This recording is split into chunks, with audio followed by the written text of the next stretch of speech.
Today's topic is surrender to soar. In this month, the whole month of March, we're exploring the concept of cause and effect, which is fundamental to the teachings of religious science. In the Law of Attraction chapter of the Science of Mind, Ernest Holmes writes, "Everything originates in the one, comes from the same source. As God's thought makes worlds and peoples them with living things, so our thought makes our world and peoples it with our experiences. By the activity of our thought, things come into our life. We have thought that outside things controlled us, when all the time we've had that within which could have changed everything and given us freedom from bondage. We have that within us which can change everything. Within us is cause, which molds the invisible substance of the universe." And I was talking to Mickey about this with our symbol out here. The invisible substance of the universe is considered the unformed ethers, indivisible form. And this cause is our thought, according to Holmes. I believe that it's more than a thought, more than a conscious thought at least, because I like to use the term consciousness. And that is a combination of thoughts, feelings, beliefs, values, attitudes, and actions. And I think this is coming from Esther Hicks and Abraham. So, because she wrote this fabulous book, The Law of Attraction, too. So each week we're looking at the state of consciousness, cause, that can bring forth and experience effect that we desire to have for ourselves in the world and for our world. So today our state of consciousness is the state that we're looking at, is the state of surrender. So that's the state of consciousness that we want to look at today. And the word surrender often brings up images of giving up, waving the white flag, conceding a loss. It sounds like an act that is extremely disempowering, but it's not. Today I want us to see the word in a whole new light as we delve into the consciousness of surrender and know that how it's really it's a launching pad for us to soar into the greater degree of livingness. If I don't mean white flags, giving up, conceding, what do I mean by surrender? I once heard the spiritual practice of surrender defined as having a belief that as deeply as we are willing to let go, Spirit is willing to fill us up. Doesn't that sound like Eckhart Tolle? Say that again. Having a belief that as deeply as we are willing to go, Spirit is willing to fill us up. So, which I was going to repeat it there anyway, and I repeated it again. I didn't know you got it on that. Yeah, I had to say it again because it is really profound. If you want to know if you have mastered this spiritual practice, you can use this test, this spiritual practice of surrender. Right now, take a deep breath, and then completely empty your lungs, and then hold it. Are you afraid that you won't have more air? Okay, breathe. Was anyone concerned for even a second that there wasn't going to be any air for you to refill your lungs? Okay, so great. You've already completely and totally surrendered to breathing. You can do this. All right? Yay. Yay. Do you have the same kind of certainty that as deeply as you are willing to let go, Spirit is willing to keep filling you up? If not, this is where you need to be. You're in the right place.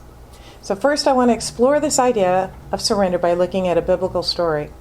A great character of the Bible is Elijah, who was Jehovah's champion in a hostile land where polytheism, the worship of many gods, was the accepted religion.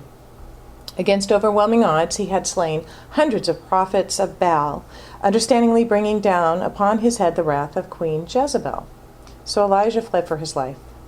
He was discouraged, tired, downhearted, and he sat under a juniper tree and cried out, "It is enough now, O Jehovah, take my life away." Then he dropped off to sleep. We are told that an angel touched him and instructed him to journey on. For 40 days he traveled to reach Mount Horeb. There he experienced the profound revelation that God is not in the wind or in the earthquake or in the fire, but in the small, still voice. So let's take a look at this story and dissect it a little bit metaphysically. and in the context of surrender. So Elijah is fighting a polytheistic people who believe in many gods. We could look at this as our struggle against the many thoughts that we make gods, right? You know, we put all of our attention on all the thoughts that are in our heads. You know, all that mind chatter, the monkey mind, the self-talk, the old ideas, the fears, the littleness, the controller, the worrier, the judger, the one who believes in right and wrong. You know that, right? You can relate to that.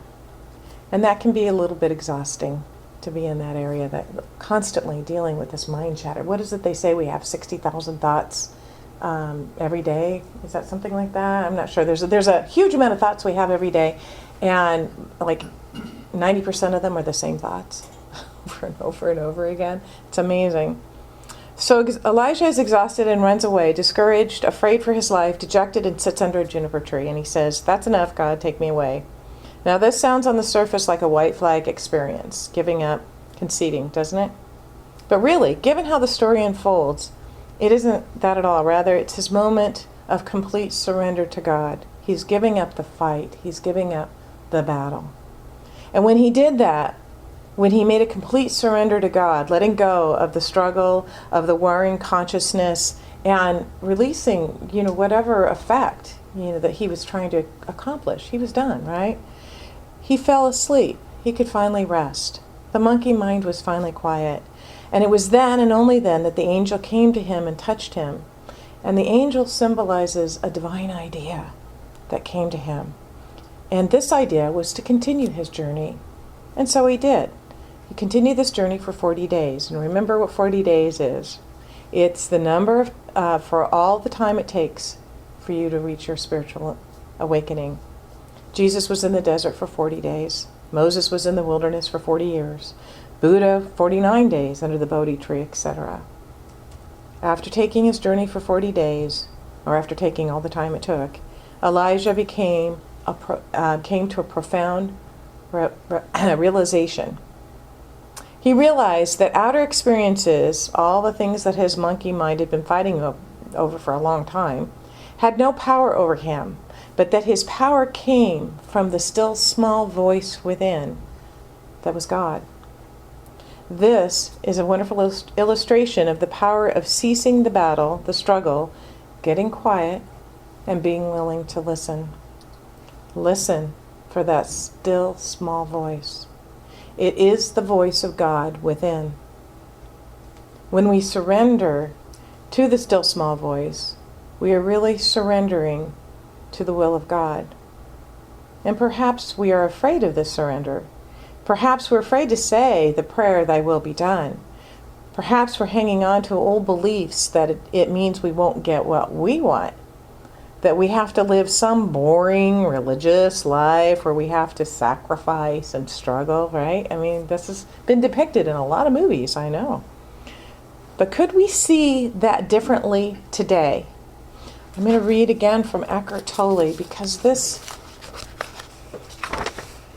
is crucial, and it's something that I read quite often as a reminder. I can tell you got a new book there. Dog-eared. Well, it's not quite like Patricia's, but okay. This is titled Allowing the Diminishment of the Ego. The ego is always on guard against any kind of perceived diminishment. Automatic ego repair mechanisms come into effect to restore the mental form of me. When someone blames or criticizes me, that to the ego is diminishment of self, and it will immediately attempt to repair its diminished sense of self through self-justification, defense, or blaming. Whether the other person is right or wrong is irrelevant to the ego. It is much more interested in self-preservation than in truth. This is the preservation of the psychological form of me. Psychological, sorry. Even such a normal thing as shouting something back when another driver calls you an idiot is an automatic and unconscious ego repair mechanism. I never do that. One of the most common ego repair mechanisms is anger, which causes a temporary but huge ego inflation. All repair mechanisms make perfect sense to the ego, but are actually dysfunctional. Those are the most extreme. Those that are the most extreme in their dysfunction are physical violence and self-delusion in the form of grandiose fantasies. A powerful spiritual practice is consciously to allow the diminishment of ego where it happens without attempting to restore it. Okay, this is huge. A powerful spiritual practice is consciously to allow the diminishment of ego when it happens without attempting to restore it. And this is the surrender he's talking about. Without accepting it. This is true. I recommend that you experiment with this from time to time. For example, when someone criticizes you, blames you, or calls you names, instead of immediately retaliating or defending yourself, do nothing. Allow the self-image to remain diminished and become alert to what it feels like deep inside you. For a few seconds, it may feel uncomfortable, as if you have shrunk in size. Then you may sense an inner spaciousness that feels intensely alive. This is spirit filling you up. You haven't been diminished at all. In fact, you have expanded. You may then come to an amazing realization. When you are seemingly diminished in some way and remain in absolute non-reaction, not just externally but also internally, you realize that nothing real has been diminished. And through becoming less, you become more. When you no longer defend or attempt to strengthen the form of yourself, you step out of identification with form, with mental self-image. Through becoming less in the ego's perception, you are in fact undergo an expansion and make room for being with a capital B, spirit, to come forward. True power, who you are beyond form, can then shine through the apparently weakened form. This is what Jesus meant when he says deny yourself or turn the other cheek. See, a lot of the biblical things that were taken and interpreted one way, when you look at them metaphysically, it's a whole different story. So, could we see surrendering to God's will, letting go of the ego as an experience of laying down the small self, the old ideas, the fears, the littleness, the warring factions in our mind? Could we see it as a willingness to step into the unknown, the greater, the higher self's expression, which is never fully revealed until the moment it is revealed?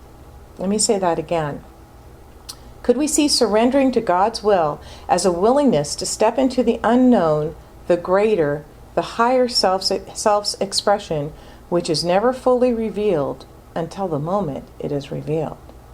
Could we see surrendering to God's will as willing to lay down all that we think we know to the one who knows beyond what we see? Remember, we live in a world of form, a world of effect. There's so much beyond that we don't know. Say with me, I am willing to surrender all that I think I know to all that knows. I am willing to surrender all that I think I know to all that knows.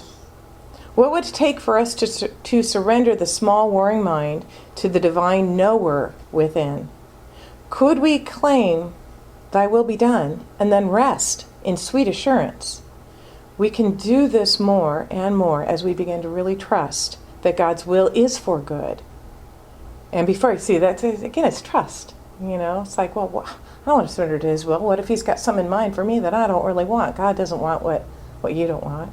God just wants the highest and best and most wonderful. And we're one, and so whatever is your true divine desire, that's it. That's God's will. Before we forget that there's no separation between God and creation, or us, let me read from In Living the Science of Mind, where Ernest Holmes writes, "The nature of God, the will of God, and the power of God are one and the same thing. It matters not to the countless millions of people through endless generations have misinterpreted this will of God and thought it meant limitation and suffering. The nature of God is demonstrated when it is understood. It is proved when it is known. If the truth about God is happiness, joy, self-expression, and abundance, then this is the truth we should seek to demonstrate in our own lives." Who's up for that? I'm up for that, right? Or in the science of mind, we cannot be born of Spirit unless we do the will of Spirit, and the will of Spirit is goodness, peace, mercy, justice, and truth. It is conscious union with God. How many times have you not attempted to do something because you thought you didn't know how? Or are you the type that jumps in and figures it out as you go? I've heard some new swear words that way too. But we don't have to know how to do everything already. I mean, really, when you think about little children, did they think, well, I'm not going to try to walk because I don't know how to do it? No, they got up and they tried, right? We can jump in. We can let go and figure it out as we go, because there, as the song goes, which I'd like to sing at some point, we don't have to know. We don't have to know. This is Daniel Nahmod. We don't have to know because God knows. When Rich and I were first married, we were in a class, the Science of Mind 101. We were learning how to treat. It was wonderful. We were having so much fun. And we were freshly married. I think I was newly pregnant. We thought we need to buy a house, right? So we were looking for houses. We had a real estate agent. We were looking at houses, and we were finding houses. But there was always something wrong with the house. It was too much. It was in the wrong location. Had everything we wanted except for this or except for that. Something wasn't right with every single house that we looked for. And so, of course, what we did is we thought, you know, what were we doing wrong with our treatments? What was wrong? You know, I mean, I still have the book where I wrote my treatment. And you know, it turned out that God had a bigger idea for us, that we weren't just right. We weren't, you know, our time isn't always God's time. We weren't ready to buy a house at exactly that point. What happened is Rich got a job several counties away. Oh. What would have happened if we'd bought that house? We would have been commuting. It would have been awful. Well, maybe not, but you know, it's just what happened is that we found the perfect house. And of course, when I shared the story before, I went back and looked at my treatment, and it was to the T, and they even reduced the price to the amount that I had. Yeah, it wasn't to the T. Well, it wasn't to the T, but we had said, okay, we'll pay $5,000 more. But when we went back to sign the papers, they said, oh, we forgot to tell you this has been discounted $5,000 because it's the last of two, and we're starting a whole new track. I went, oh. Thank you, God. So, yeah, everything just moved in because that was where we were supposed to be. And when we were in alignment and we wanted our highest and best, and we have to realize that that's what God wants for us too. So, yeah, we were willing to settle, but God wasn't. And that was a good thing. So surrender means having a belief that as deeply as you are willing to go, Spirit is willing to fill you up. As deeply as you're willing to release your own ego, Spirit is waiting to fill you up.